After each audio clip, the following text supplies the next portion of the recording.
All right, welcome to Witchpolice Radio. I'm here with someone who is new to the podcast, but I don't think you're all that new to the local music scene. I've been kind of one of the things that people who listen to the show regularly, I think, know that I do is I tend to like try to find as many local artists as possible and follow them on social media.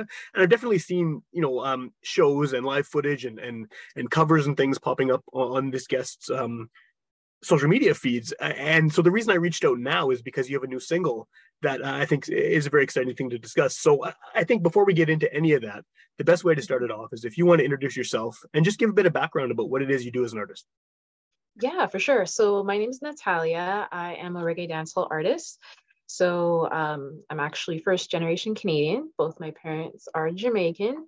So I've grown up around reggae, dancehall, just the whole, the ska, the whole movement from a young child. Um, it's been a long time coming. I've been in the industry for about 10 years, and Okay. my first kind of dabble in the reggae, the Caribbean scene was in Paradise Band, actually. Okay. Yeah. Yeah. So I was in like Folklorama. I've done many, many, many, many shows in many different venues that you could possibly think of. And now, as a solo artist, I'm finally getting the opportunity to release new music. And my first official single is Don't Give Up. So, very excited about that.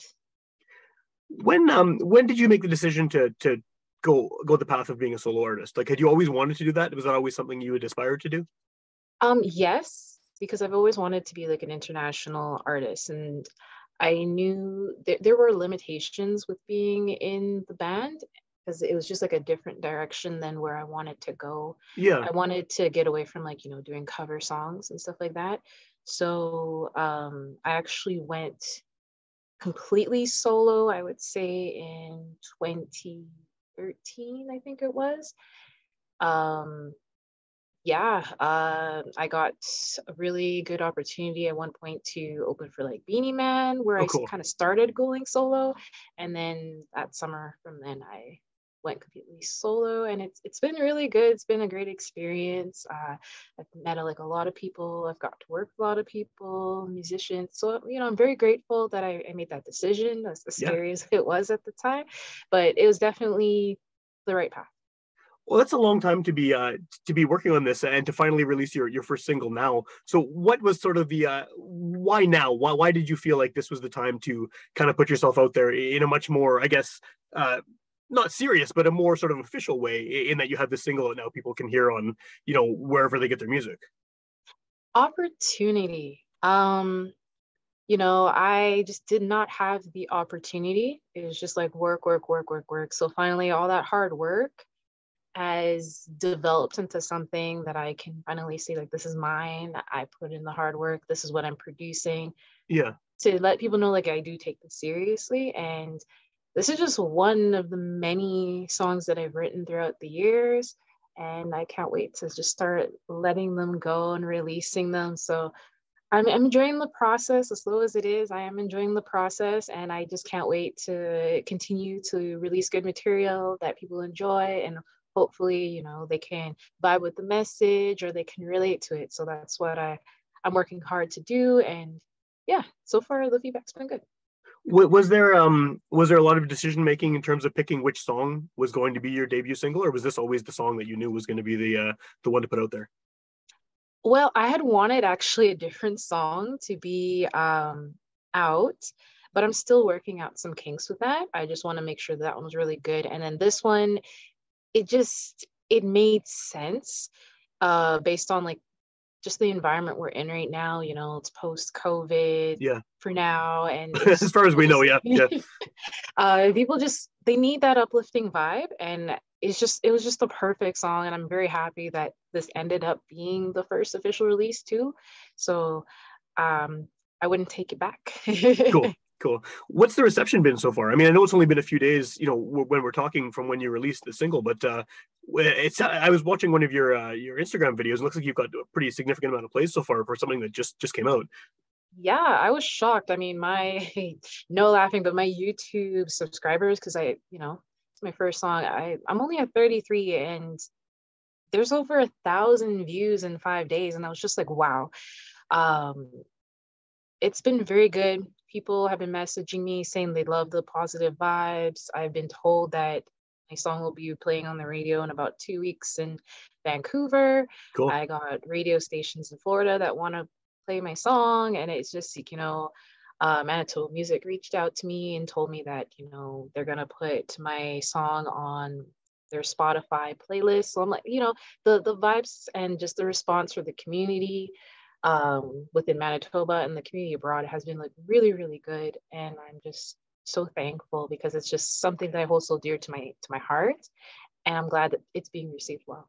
Yeah, that's awesome. That's good to hear. Well, one of the things I've kind of noticed, and I don't know if this is even the case, but it seems like the reggae community in Winnipeg, and not even just Winnipeg, in Manitoba, Steinbach obviously has a lot going on. It seems like it has grown, like just in terms of, I don't know, in terms of numbers of people, because there's always been reggae artists in Winnipeg, but just in terms of kind of visibility in the past few years. There's obviously been a lot of big events and kind of high profile things happening, and it's really cool to see. I mean, like I grew up listening to reggae all the time. My dad's from England. He brought tons of reggae albums like home, to Canada with him when he came here, and it makes up a significant percentage of what I listen to still. And like I was in a ska band in the '90s and stuff. So I mean, I love that stuff, and it's great to see all these new artists coming out locally doing this kind Mhm. of thing, because it seems like there was a bit of a lull, and now it seems back in a big way. Is that an accurate perception?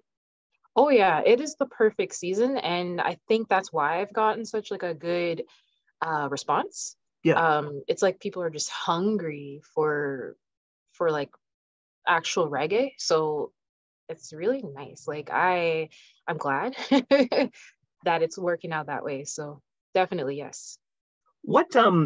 What is it like to be a reggae artist in Manitoba? Because I mean, obviously there is a strong community of Caribbean people. There's a strong community of people who just like that kind of music anyway, from all walks of life. But I mean, it's definitely a small group compared to, say, Winnipeg has a reputation as like kind of a country folk town or a hard rock town or a punk town even. Like, what is it like to be doing I guess you could call it a niche genre of music, but one that's obviously has support? Like, do you feel like you have an inroad into kind of the wider music scene based on the way things have been going over recent years? I still, based on like a female reggae dancehall artist perspective, because it's like extra niche. Sure, yeah, yeah, Um, the opportunities have not been that big because like when people look at me, they don't see like a reggae dancehall artist. They're like, oh, you probably do R&B and blues. So um, you kind of get disqualified before even being qualified a lot. right. But it's good that opportunities are now coming up that's like specified to our genre, and it's not about necessarily the way you look, it's what you do. So I'm liking that aspect. And irregardless of the opportunities that have been going on, Winnipeg loves reggae. I Like do, yeah, we they do. get excited about it, and that's always a plus. So it gives you kind of like that extra like hope, like maybe one day it will be as big as it was back in the day when I was a little kid Yeah, yeah, for Blackorama and stuff like that. But yeah. I went to those. Those were great when I was a kid too. They were awesome. It was a really, yeah. I would love to see it get to that point again. yes, it'd be great, especially to be on stage. Oh, Yeah, I can't bet. wait. Yeah, yeah, yeah. What do you think about the kind of I guess, what are the opportunities for you outside of Winnipeg in terms of other cities in Canada? Because I know that some other cities have much larger reggae festivals than we do here. I mean, Montreal Yes, is a huge one. Victoria has the ska festival there that's just massive, and they have all kinds of yes. international dancehall artists and stuff playing there. Is that something you've kind of looked into or are pursuing? Is getting out there? Yes. So I have made some connections over the last couple of years. So 2023 is going to be like my time for kind of like touring. So I do have connections for the Vancouver festivals, and I also have some for the Montreal festivals. I Cool. do know that there is like a major reggae festival I used to go to just to watch and see in Calgary. That's Yeah, very that's right. well They have one. known. Yeah, yeah. So this winter I'll be doing all the applications, and then where I have connections, I will, say that hey, I'm interested. Let's go, because I do plan to release a few more tunes, before the end of the year.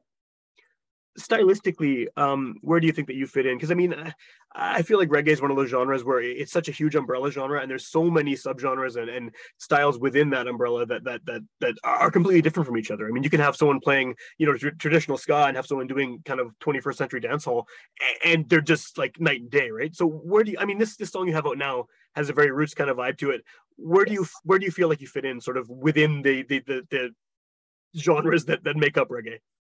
Okay, so I sometimes I bounce. So Okay. I'll have like, my rootsy kind of feel. And then sometimes I'll go over to like dance hall and kind of get that gritty kind of bounce to it too. So I kind of like to have kind of, I don't know, I call it kind of like a bad gal kind of feel. So I like people to really like get up and dance and enjoy the music, where sometimes I can, get into that really like intimate aspect of emotions and stuff like that, but you still have that sway feel good vibe at the same time. So I'm in a niche. I know I'm in a niche. I know I put myself in a niche, but why not? Yeah, no, yeah, for sure. I mean, if you're in a niche and you're doing what the people in that niche want to hear, then that's perfect, right? I mean, that's your audience, and you're playing what they want. So yeah, for Yes, sure. yes. Do you feel like there's been more, just on a larger scale, not just locally, more kind of a push towards rootsier stuff in reggae in general? It seems like there's a lot of artists internationally who are, they might still be doing dancehall, but just they're doing more cultural, more conscious music, and that seems to have made a comeback. Whereas for a long time it was very much the opposite. In the '90s there was a lot of really conscious reggae coming out, and then that sort of stopped and changed, and now it seems like there's a bit of a push in that direction as well. Whether it's kind of older roots kind of rhythms coming in, or just the subject matter of the songs. Is that something that you've noticed as well? Yes.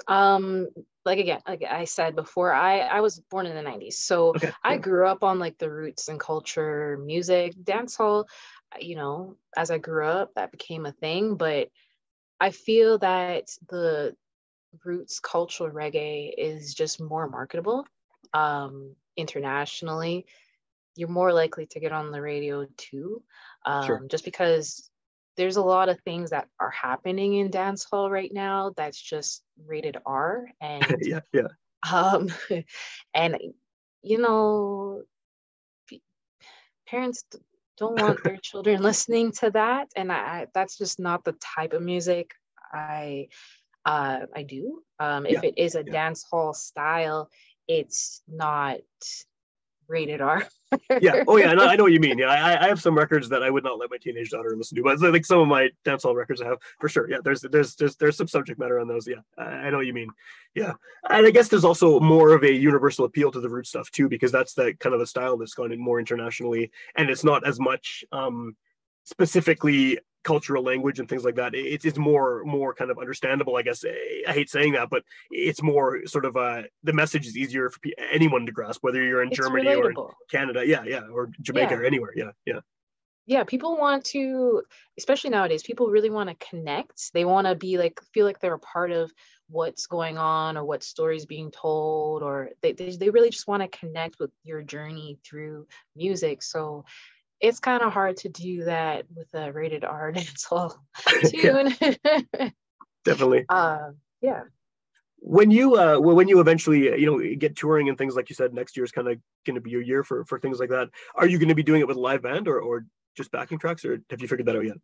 Definitely with a live band. Awesome. If I can't take my own band with me, then there's lots of artists, musicians everywhere. So I mean, I prefer to take my own band, but Yeah, sometimes organizations don't want to pay for the full band, which is understandable as well. And some of them do have like house bands yeah, for artists that come into. So definitely live band is just, it gives you a better feel. You get a different vibe. You can, you know, really tailor your show to the vibes of the people instead of just running through tracks where you're yeah. kind of structured in a sense.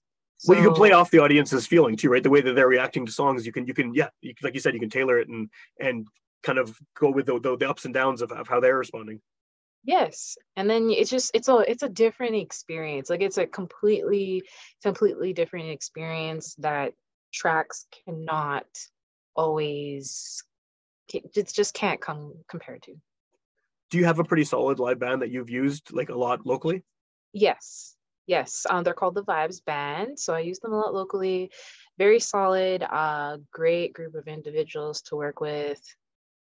Just really, really nice people. And I enjoy doing music with them all the time. So they've really helped like develop a lot of my style. And I really trust them with what I do with my music and how it's presented. So yeah, my heart Cool. goes out to them if they're watching. My heart goes out to them because I really appreciate everything they do. Cool. Do you is this, I know you have this single that's just come out and you have more in the works. Is this eventually leading up to an EP or an album release? Yes, that is the plan. I know nowadays people don't really do albums It's anymore. so weird now. It's such a strange situation we're in. Yeah, yeah. Yes, so I do want to do at least an EP because because of the album situation, and I think I'm pretty close to about 4 or 5 songs that fit in a genre with that song Okay. that I will collaborate together with it. But it's about getting to the studio, getting it recorded, and pushing it out. Yeah. Well, how do you feel about sort of the way that music is consumed these days? Because I mean, it is such a strange thing where an album is not necessarily a given. Like the fact that I even have to ask that question, whether you're going to release a larger project, because it's not these days. I mean, and reggae is definitely a genre too, where singles, it's very singles based and always has been, with Mhm. 45s and things like that. But yeah, how do you listen to music? Like, are you someone who listens to music all on streaming services, or are you? And the reason I ask is because I'm like a nerd and I listen to everything on physical media still, and I'm too stubborn and set in my ways to ever move over to Spotify and stuff. But I'm always curious how other people do it because there's no kind of set way that everyone listens these days. Well, I download my music, so I just have like I'll create playlists based on like how I'm feeling or what Yeah, I'm doing. Um, right now, not to be like full of myself, I have my song on loop because it just keeps me in a good mood. So it's on loop right now. But normally I just have like a really good mix that I'll play. And if I ever get like tired or it needs an update, I just add to it. Um, Sometimes I'll listen to YouTube if I'm at home. But the commercials are brutal. yeah, they suck. Yeah, and you can't skip them. There's always more than one of them. But yeah, it's terrible. It's terrible. Yes. Do you? It's interesting you listen to your own song because I know that it seems like people go either way, right? They either like listening to their own stuff all the time, or they can't, and they feel like they can't hear it ever again once it's been put out there. Do you, when hearing the song, like, are you the type of person who gets nitpicky about it and thinks like, oh, I wish I had done this, or I wish I had done that? Or are you cool just accepting it as it is and being happy with sort of the product that you put out there? It depends. For this song, I feel proud. I feel very proud. I'm very happy. I'm very excited. I could be having the worst day and it puts a smile on my face. So for this song, definitely, definitely proud. I have done other songs in the past that I'm going to re-record because I've been nitpicky about it. Yeah, yeah. So, I mean, it comes with the territory of being an artist. There's always instances where you're like, oh, I could have done that better. And I'm sure once I've listened to it probably 3,000 times, I'll be like, oh, that note there. Yeah, yeah. What's the best way at this point for people to find out more about what you're doing, to hear your song, to find out if you have any upcoming show? Like the good thing about this being a podcast is someone could hear it the day it comes out, or they could hear it 6 months from now, or a year from now, or whenever, right? So, what's the best way to sort of follow what you're doing and see what music you have coming out, what shows you have, things like that? Definitely to follow me on Instagram. All my links are there, but Instagram, I'm most active there. So follow me on Instagram. I put all updates on there. I link everything there. Definitely Cool. Instagram. And then the single, people can find it pretty much, I guess, wherever they listen to music at this point, right? Yes, it is everywhere, everywhere, everywhere. And I'm just so excited. I'm so happy that it's out and people are able to see it and listen to it. Yeah, it's great. Like I said, I mean, that was sort of the reason I wanted to reach out too. Is after hearing it, it's a really good song, and it's nice. It's nice to hear Thank you. new Winnipeg reggae coming out and being good too. I mean, not that any of it was bad, but it it's nice to hear just that whole resurgence of the genre too in general, and nice to hear new things coming out from new to me, I guess, artists as well. Thank you. Appreciate that.